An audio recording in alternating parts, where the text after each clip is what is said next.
Welcome back to the AI Daily Brief. Boy, did this turn into just a hell of a week. Today, we're talking about OpenAI's response to Gemini 3, but we're also talking about what I think will start to happen in the wake of this week, which is a bit of a recalibration in the larger narrative around AI as well. First, though, let's start with the new model releases. When we got GPT-5.1, which frankly no one was really expecting, it became clear that OpenAI knew that Gemini 3 was coming out very, very soon. Now, 5.1, as I've said numerous times, was a major update. It was not a nothing update at all. On the one hand, 5.1 brought more personality back to the model, trying to appeal to the 4.0 people who had been so mad when GPT-5 came out and felt much more clinical to them. But it also has felt to many, just frankly, a big step up in capabilities from GPT-5. I know on a personal level, I have significantly increased the amount of time that I've been collaborating in a brainstorm and creative and strategic ideation capabilities since 5.1 dropped. Likewise, it was notable that the pre-Gemini 3 drop did not include a Pro version, leading many to speculate that that would be OpenAI's fast follow to Gemini 3. I'm not sure that people thought it would be this fast to follow, though. And as it turns out, it was not just 5.1 Pro that we got, but in fact, even more emphasis yesterday was placed on a new coding model, GPT-5.1 Codex Max. In their announcement post, OpenAI writes, GPT-5.1 Codex Max is built on an update to our foundational reasoning model, which is trained on agentic tasks across software engineering, math, research, and more. GPT-5.1 Codex Max is faster, more intelligent, and more token efficient at every stage of the development cycle, and a new step towards becoming a reliable coding partner. Codex Max, they say, is built for long-running detailed work, and one of the big new innovations is this new process they call compaction. They write, "It's our first model natively trained to operate across multiple context windows through a process called compaction, coherently working over millions of tokens in a single task. This unlocks project-scale refactors, deep debugging sessions, and multi-hour agent loops." In other words, this model is not only designed for raw capabilities, but it's designed to improve performance in the specific context in which it's going to operate as not just a coding assistant, but as an autonomous coding agent. Now, as with any model release, we got some benchmarks. And remember, this is a model that is very specifically designed for the purpose of coding. Introducing the benchmarks, they reinforced that it was trained on real-world software engineering tasks, including PR creation, code review, and front-end coding. And in so doing, Codex Max represents a major jump from 5.1 Codex High on both SWE Lancer as well as Terminal Bench. The value, however, isn't just in output, it's also in token efficiency. For example, they write, on SWE Bench Verified, Codex Max with medium reasoning achieves better performance than GPT-5.1 Codex with the same reasoning effort while using 30% fewer thinking tokens.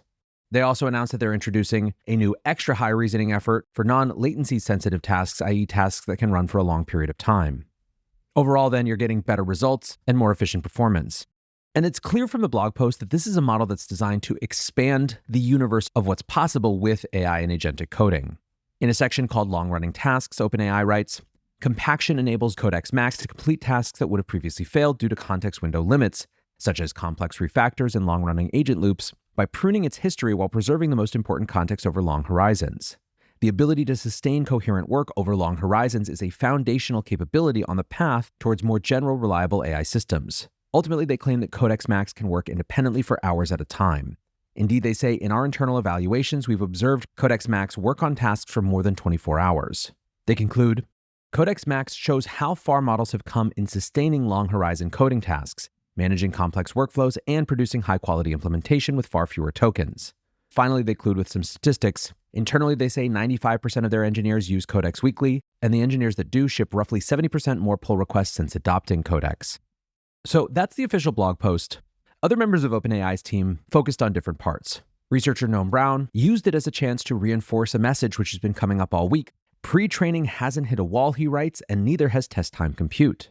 Ethan Malik points out in a theme we'll come back to, 5.1 Codex was released 6 days ago, now we have 5.1 Codex Max. The use of every naming scheme piled on top of each other from version numbers to qualifiers like Max makes it hard to see how big a deal each release is, but this looks like a big jump in ability. Peter Gostev tested it against a prompt to create an application that allows you to view the Golden Gate Bridge from various angles, and said, this is definitely the best I ever got out of this type of prompt by far. On Meter's measurement of long time horizon tasks, which is of course this chart that we've been following very closely as a more fast visual cue to understand shifts in capabilities, showed that Codex Max was able to complete tasks that take a human programmer 2 hours and 42 minutes with a 50% success rate. That's 25 minutes longer than GPT-5, which was the previous state-of-the-art, although Grok 4.1 and Gemini 3 have not yet been tested. What all of this adds up to, by the way, on the meter test, is that the time horizon for agentic capabilities is still doubling roughly every 7 months, but due to a slight inflection point somewhere around the release of O3, the time horizon of capabilities for the state-of-the-art has actually tripled since the release of Claude 3 Sonnet in February. Now, people have not had a lot of time to digest this, but a lot of folks are jumping on this idea of compaction and what it might mean for context windows in the long run.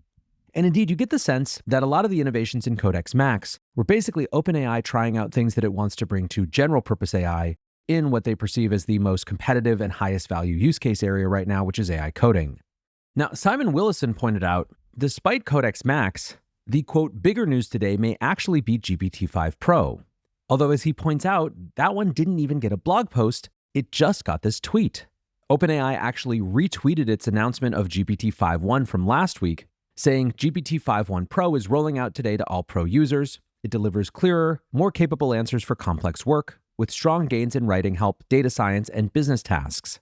Now, despite it not having a lot of release hullabaloo, there were some people who had early access to it. Professor Daria Anutmaz writes, I can confidently say 5.1 Pro has raised the level of my favorite model, GPT-5.0 Pro, by a significant notch. He gave an example where he asked both 5.0 and 5.1 Pro about the top unanswered questions in immunology, requesting that both models unpack each question clearly so that someone without an immunology degree could understand their importance. He concludes, 5.1 Pro is clearly better in that someone without an immunology background can more easily understand these explanations, with the importance and potential payoff clearly spelled out. They are also more self-contained, more visual, and more accessible while still being deep.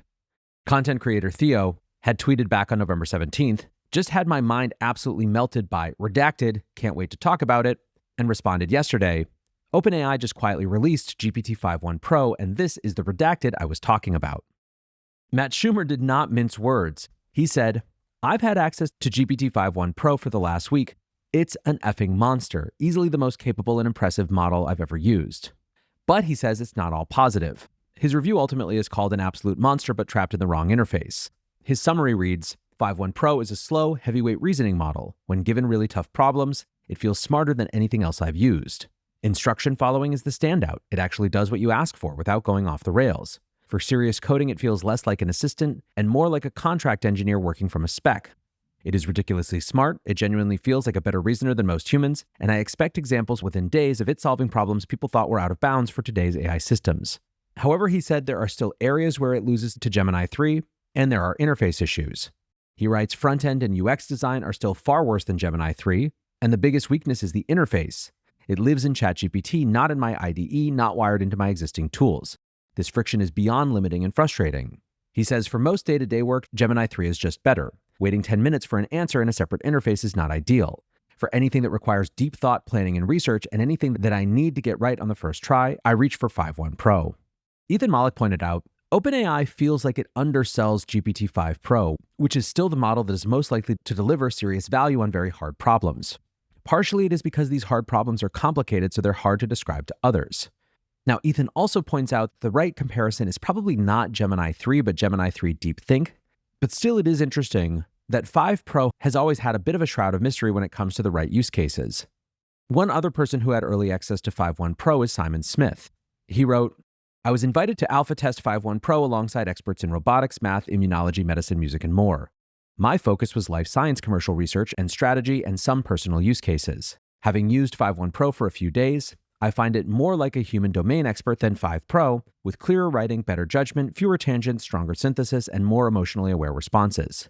I ran 5.1 Pro head-to-head against 5 Pro on work tasks like scientific literature synthesis, drug launch planning, and social media analysis. I also tried it for personal financial planning and even journaling. It was more rigorous and comprehensive in research and planning, stronger at reasoning, better at staying on track and avoiding tangents, and in at least one case associated errors, much clearer, more confident, more empathetic in its communication style. Now, he does point out that it's still bad at certain things. He said that it's not good at creating professional quality presentations or Excel spreadsheets. And he said, I saw that at least one tester found the model conservatively avoided tackling known open problems in STEM domains, choosing instead to explain why they're open problems. Ultimately, he says it's about a 10 to 15% jump over 5 Pro for the types of things he uses it for.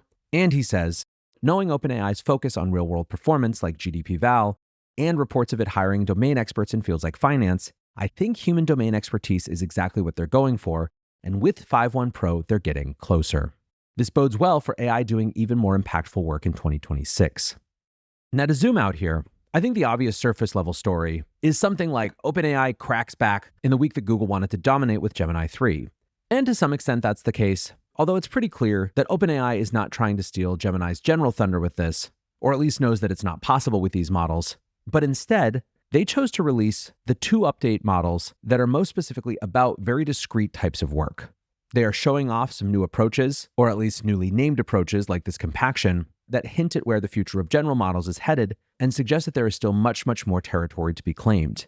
Indeed, interestingly, I think that these releases, in a weird way, are much less about trying to win back momentum from Google and much more about leaning into Google's momentum more broadly.